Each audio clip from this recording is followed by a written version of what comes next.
Começa agora o Norte Investigação. Eu sou o jornalista Cardinô. E no programa de hoje você acompanha os perigos da imigração ilegal. Os estados do norte do Brasil são as principais rotas usadas por imigrantes e refugiados. A maioria desses imigrantes são venezuelanos que tentam fugir da crise humanitária que persiste na Venezuela. Mais de 60 mil pessoas se deslocam até a região norte de Roraima por rotas terrestres, que frequentemente são exploradas por organizações criminosas para promover o transporte ilegal de pessoas. É isso que você confere agora na tela do Norte Investigação. Devido à crise humanitária, centenas de imigrantes venezuelanos tentam escapar da grave situação econômica, social e política que assola o país vizinho, a Venezuela. Os estados do norte do Brasil são as principais rotas escolhidas por imigrantes para tentar entrar no país. Mais de 60 mil imigrantes e refugiados se deslocam até a fronteira de Pacaraima, ao norte de Roraima, representando uma média de 250 pessoas por dia. Aproximadamente 21 mil são crianças e adolescentes. O principal motivo que leva os venezuelanos a arriscarem suas vidas em rotas clandestinas é a grave crise política, econômica e social que afeta o país desde meados da década de 2010. Alguns conseguem atendimento no posto de controle da fronteira, passam por triagens para regularizar a situação migratória e são encaminhados para abrigos. Outros seguem em direção a Boa Vista e com poucas condições acabam vivendo nas ruas. Eu moro aqui porque em los abrigos hace mucho calor, mucha plaga, todo es un desastre, los colchones no sirven, cuando llueve se mojan los colchones y uno no puede dormir en esos colchones mojados y a veces no hay colchón para dormir en las literas. Pacaraima e outros municípios ao norte de Roraima se tornaram rotas clandestinas exploradas por grupos criminosos. Recentemente, um motorista foi preso ao ser flagrado transportando ilegalmente 5 cubanos na BR-401, no município de Bonfim. O suspeito cobrava R$ 80 pelo serviço. É importante frisar, que não existe um método pré-estabelecido para os coiotes fazerem essa entrada ilegal de imigrantes no país. Então a gente pode identificar, a Polícia Federal pode identificar que há diversos métodos e em cada região há uma especificidade. Aqui em Roraima, o que nós estamos observando é que esses grupos, essas organizações criminosas, elas costumam trazer esses imigrantes de maneira aérea até os países vizinhos, Venezuela ou Guiana, e costumam entrar com eles por via terrestre. E eles até mesmo terceirizam esse acesso de via terrestre com indivíduos de nacionalidade brasileira que muitas vezes não sabem que estão prestando um serviço para uma organização criminosa internacional. Também é importante frisar que essa prática de imigração ilegal, apesar de nós fazermos fronteira com a Venezuela, a grande maioria das vítimas dessa prática criminosa não são os venezuelanos.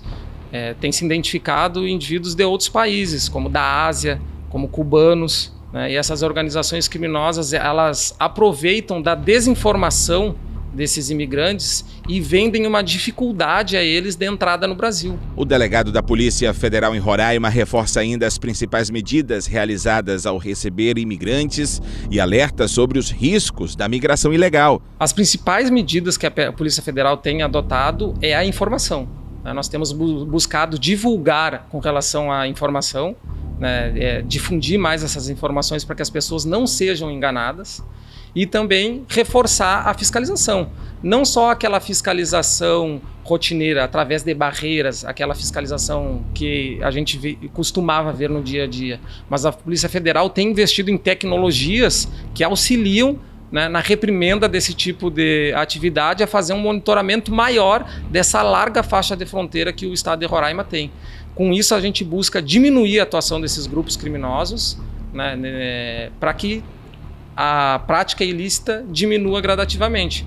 Um fato importante, que como eu falei inicialmente lá sobre as atribuições da Polícia Federal, que, além dessa atividade ostensiva e preventiva, nós também já deflagramos operações de polícia judiciária, ou seja, aquelas operações que foram fruto de uma investigação e que visa desarticular organizações criminosas que atuam na prática da imigração ilegal.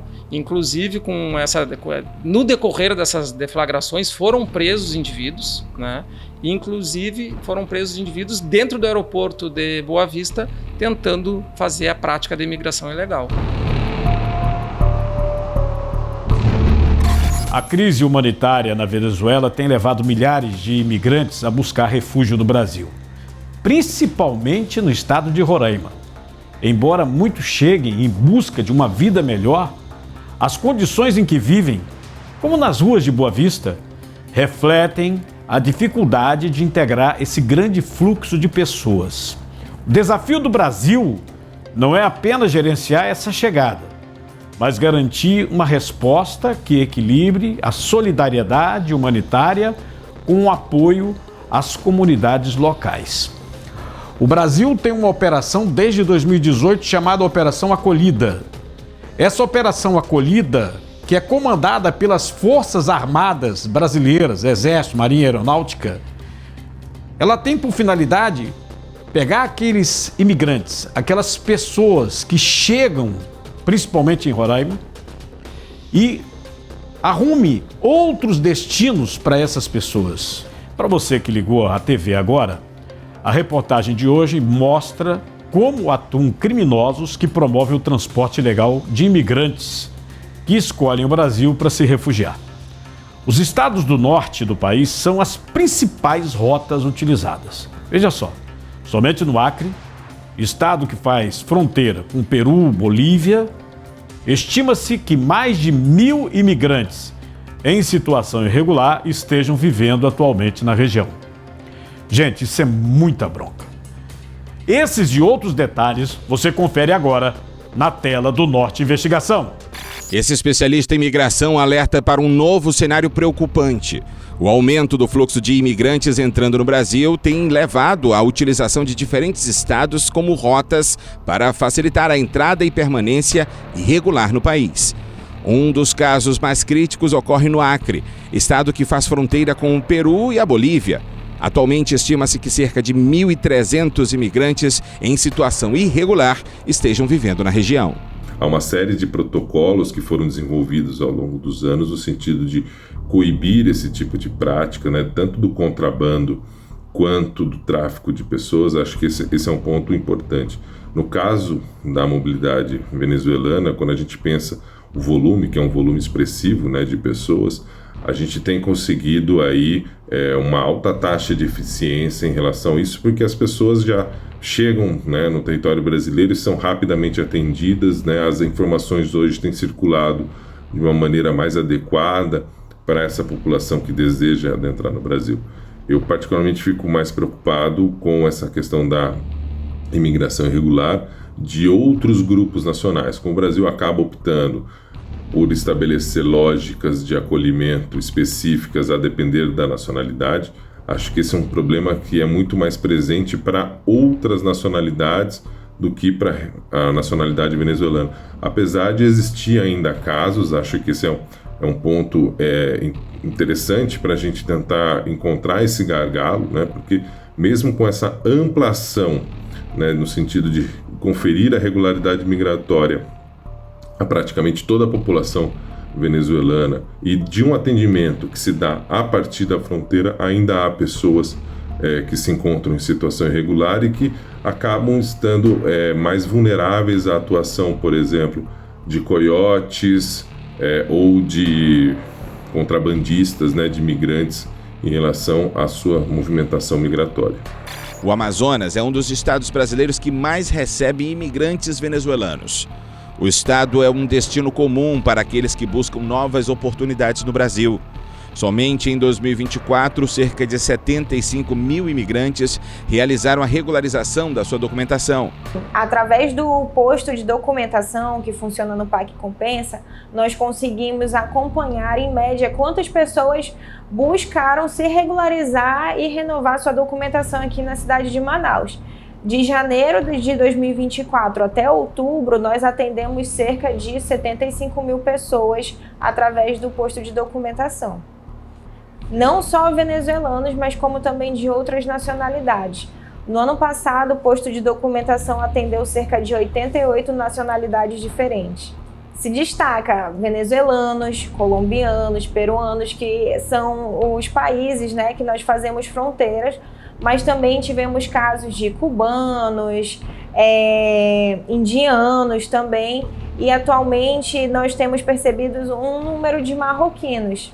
Mesmo com a proximidade de outros países da América Latina, onde o espanhol é o idioma principal, muitos venezuelanos preferem migrar para o Brasil, onde se fala português.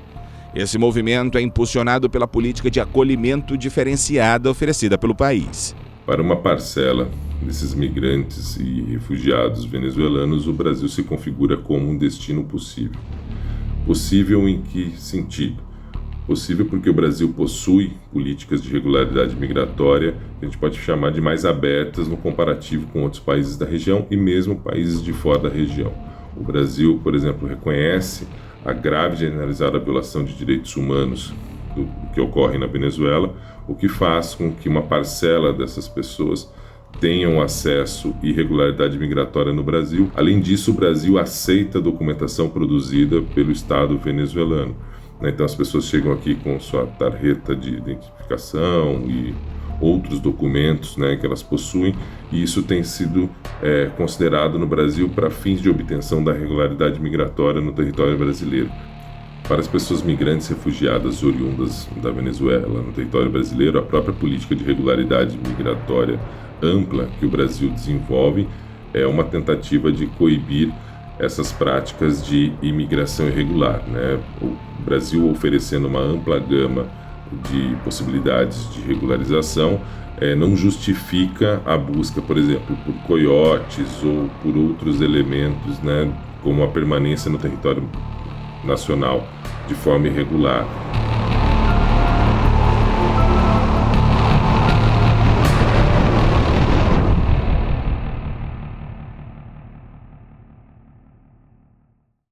A imigração ilegal pelo norte do Brasil, muitas vezes mediada por rotas perigosas, se tornou um negócio lucrativo para organizações criminosas.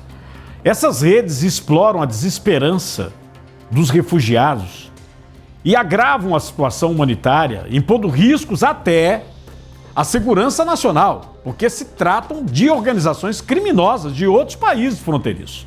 A luta contra o tráfico humano é essencial para proteger os imigrantes, os vulneráveis e garantir que essas rotas de acolhimento sejam mais seguras e regulares. E vem também, como eu coloquei, a situação da operação do Brasil desde 2018, a acolhida, o desconhecimento desses imigrantes que poderiam contar com as Forças Armadas, com o governo brasileiro, para serem realocados aqui dentro do país em outros estados. Agora você confere os destaques da semana dos estados do Amazonas, Acre e Roraima. É hora do quadro De Olho no Norte.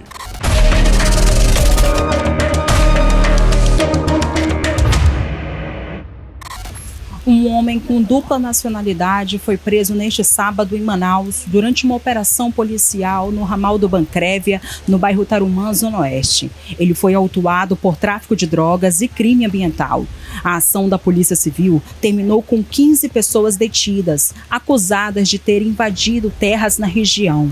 De acordo com as investigações, o grupo alegava ser indígenas para justificar a ocupação do terreno. No entanto, marcas em árvores feitas pelos invasores levantaram suspeitas de que eles teriam ligação com uma facção criminosa. A polícia acredita que o período do recesso do judiciário foi escolhido estrategicamente para dificultar as medidas judiciais.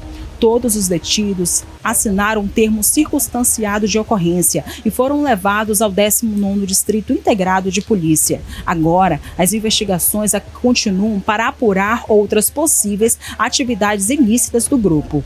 Esse caso chama atenção não apenas pelo pela ocupação irregular, mas também pelos crimes associados a essas práticas. O homem preso, que também possui cidadania peruana, permanece sob custódia e também sob a disposição da Justiça. E agora nós vamos para o Acre.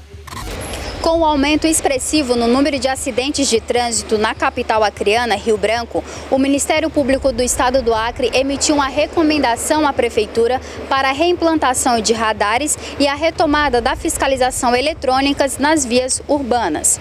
Atualmente, Rio Branco é a única capital que não conta com esse tipo de monitoramento. E para o MP, a recomendação se baseia em números alarmantes registrados entre 2022 e 2023, com cerca de 3 mil ocorrências por ano.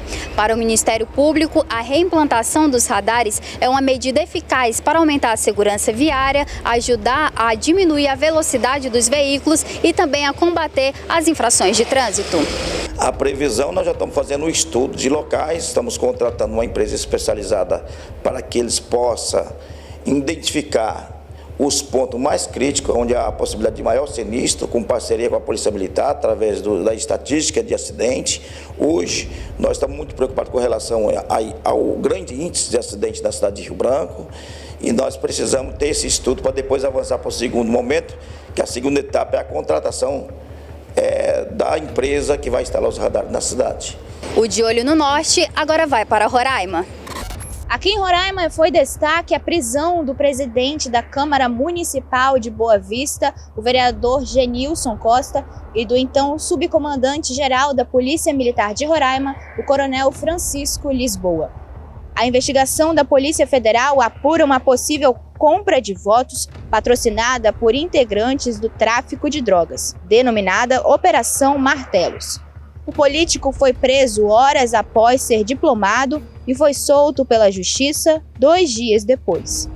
Na cerimônia de posse dos vereadores, ocorrida no primeiro dia de 2025, os parlamentares reelegeram Genilson como presidente da Câmara para o biênio de 2025 e 2026. A vitória foi por 14 votos em cima da chapa presidida pela vereadora Aline Rezende. O coronel Francisco Lisboa foi exonerado e substituído do cargo pelo coronel Isael Salazar no início do mês. Juliana Mourão, de Boa Vista, de volta ao estúdio.